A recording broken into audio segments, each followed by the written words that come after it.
Sveiki visi. Šiandien atvykau į Baltų mitologijos parką. Pabandysim pasivaikščioti, pasižiūrėti. Šiame parke turėtų būti visas panteonas baltų dievų. Ir dar labirintai kažkokie.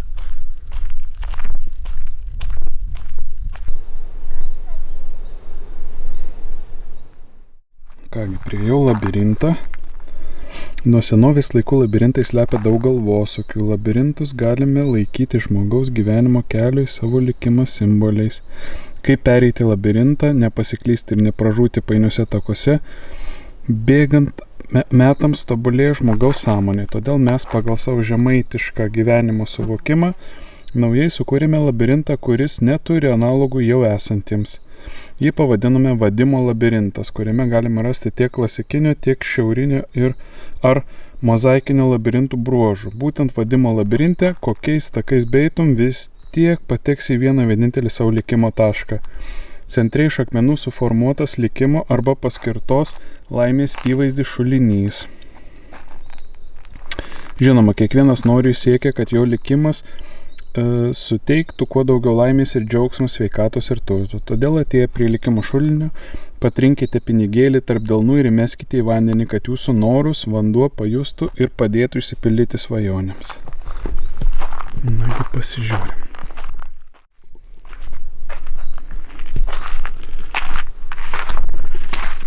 O, koksai.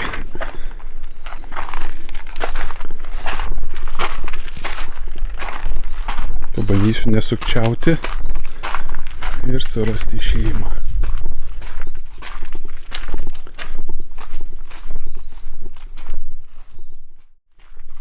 Jeigu atvirai, tai taip niekad ir nesurės labirintais.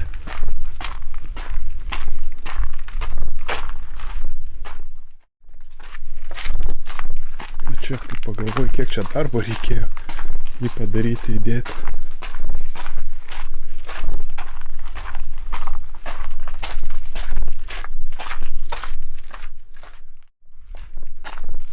Einu, bet neartėju niekaip.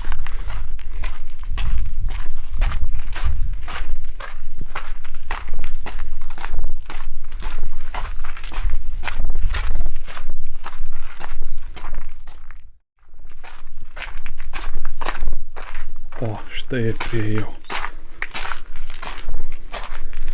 Čia, sakoma, įmesti reikia pinigėlį į patrynus.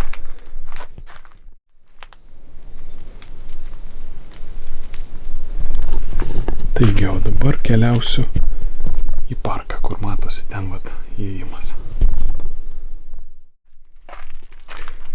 Kai pagalvoju apie labirintus, tai pirmiausia man iškyla vaizdas iš filmo Švytėjimas, siaubo filmo, pagal Stepheno Kingo romaną, kai blogietis, sakykim taip, blaškosi labirinte. Ir ten gauna galą. Tai tikiuosi, man pavyks išeiti ir nesibaigs taip kaip jam. Nu, čia visai įdomi vieta, iš tikrųjų. Įžengiam.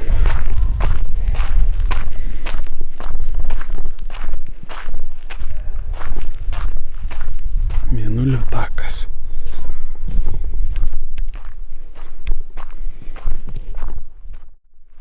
Šiaip yra bilieto kaina berods 6 eurai, atsiskaitimas internetu, bankiniu pavedimu, taip kad tikrai nepagailėkit, nes žmonės įdėjo labai daug darbo į šį parką, nuoširdžių pastangų, aš pats pervesiu. Žemės ratas, mėnulio.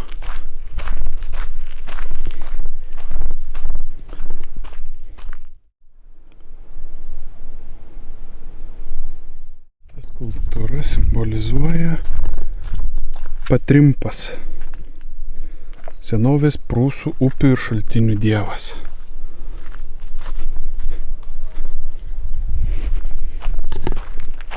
Vaisingumo takas. Žemėpatis. Senovės lietuvių žemės derliaus ūkio ir namų dievas. Pirmasis žemėpatį mini Martynas Mažvydas. Žemėpačio kultas artimai siejamas su žalčio kultu. Jis gyveno žemėje, kampuose, dažniausiai po girnomis ir kartais išlįsdavo iš po jų žalčio pavidalo. Štai. Tikriausiai štai ir yra žemėpatis.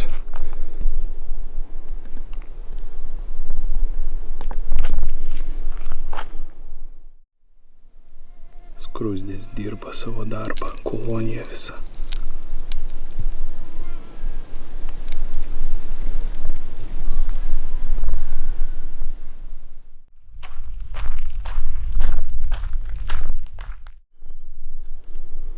Teisingumo takas ir derliaus takas.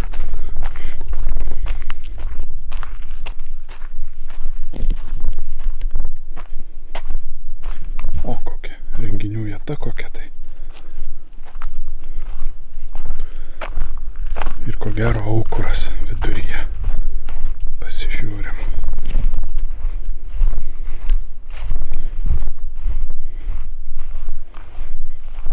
O kiek čia galima prisės žmonių.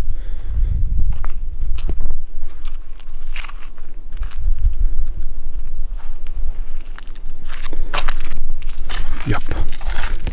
Aukuras.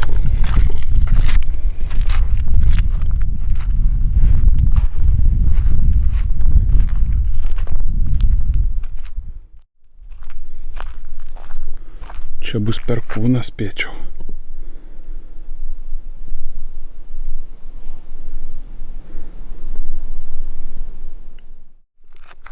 Vienas svarbiausių ir galingiausių aukščiausio rango senovės baltų dievų.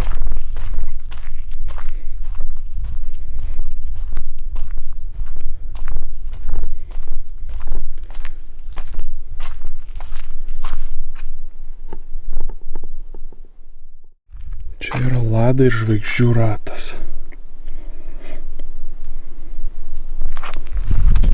Norisi čia pasižiūrėti. Saulė, praamžius, seniausias ir aukščiausias baltų dievas panteone, amžinas dievas, dievas senelis, dievų ir žmonių pasaulio pradininkas, praamžius, mėnulis. O!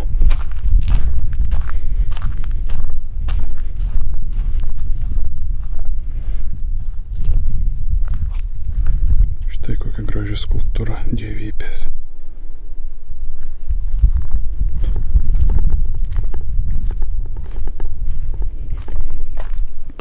Svaigstikas.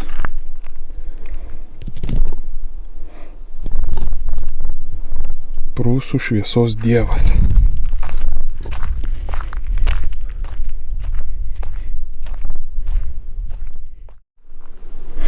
Minima, kad Dausos yra ant pasaulio kalno viršūnės, o su žemiškuoju pasauliu Dausas jungia paukščių takas. Į Dausas vėlės pavirtusios paukščiais atkeliauja paukščių tako žvaigždžių juosta, Lietuvoje dar vadinama ir Vėlių keliu.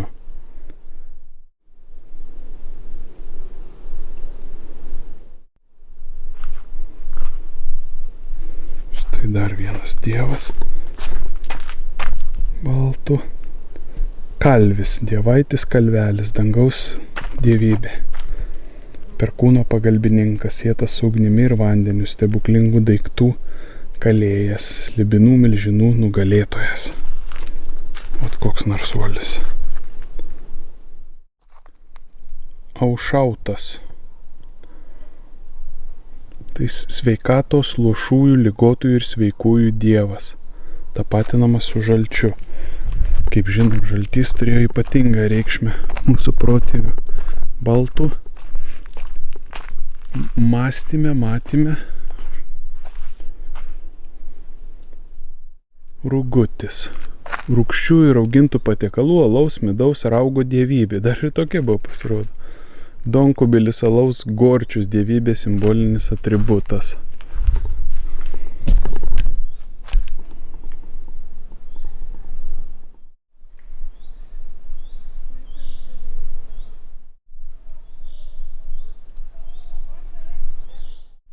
parodžiau ganėtinai nedidelę dalį viso parko. Jeigu norit pamatyti žymiai daugiau ir įdomių dalykėlių susijusių su baltų mitologija, užvažiuokit ir pasižiūrėkit patys. Iki kitų kartų.